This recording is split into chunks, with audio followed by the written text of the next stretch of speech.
নিজেদের জালে নিজেরা ধরা পড়ছে। বলতেছি সাউথ আফ্রিকা ভার্সেস ভারতের কথা। নিজেদের ঘরের মাটিতে খুব বাজেভাবে হার।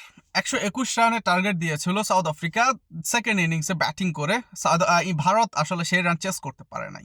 নিজেদের ঘরের মাঠেই অল আউট হয়ে গেছে। 30 রানে জিতে যায় সাউথ আফ্রিকা।